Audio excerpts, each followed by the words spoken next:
ధ్యానం చేయడం కూడా తులసీదాసు భక్తురాలను అడగండి చెప్తుంది అన్నారన్నమాట. తులసీదాసు దగ్గర ఓ భక్తురాలు వచ్చింది, ఆమె కృష్ణ భక్తురాలు. ఆవిడ అడిగింది, స్వామి నాకు కృష్ణ పరమాత్మ అనుగ్రహం కలిగేట్టు అనుగ్రహించండి అన్నారు. సరే ఏమిటి నువ్వేం చేస్తుంటావు అన్నారు. నేను మీరేం చెప్తే అది చేస్తానండి, డబ్బు ఖర్చు పెట్టుకోలేనండి. డబ్బు ఉంది, ఖర్చు పెట్టుకోలేదన్నమాట. అందుచేత అయితే నీకు పద్ధతి చెప్తా చేస్తావు అన్నారు.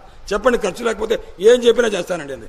అయితే పొద్దున్నే లే, కృష్ణ పరమాత్మ బ్రహ్మ విగ్రహం పెట్టుకుంటే విగ్రహం కొనుక్కోకర్లా, నేను చెప్పినట్టు భావన చేయి. కృష్ణ పరమాత్మ 5 ఏళ్ల పిల్లవాడు, ఆయన పొద్దున్నే లేచి మేలుకొలుపుతున్నట్టు పాటలు పాడు.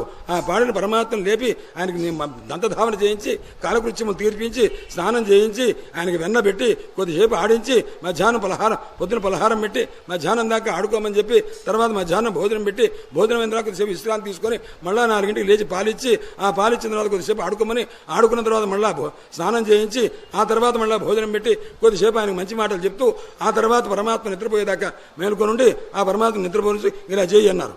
ఓ ఇంతే కదండి అన్నాడు. ఇది చేయటమే కదా, మనసులో చేయటమే కదా అన్నాడు. మనసులోనే చేయన్నారన్నమాట.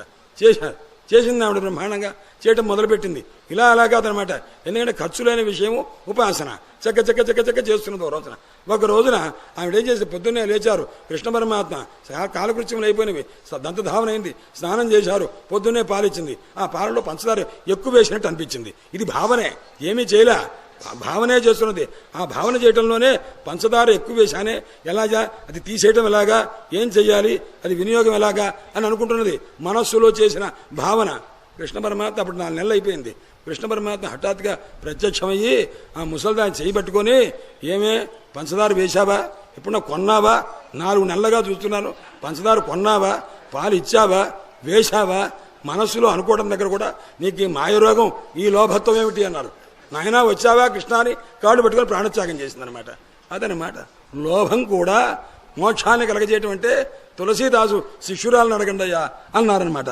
అందుచేత అది ఆమె గొప్పతనం కాదండి, మహనీయుడు ఒక మహాపురుషుడి దగ్గర ఉపదేశం అయితే దానివల్ల కలిగే ఒక అనుభూతి విశేషం అనమాట. అందుచేత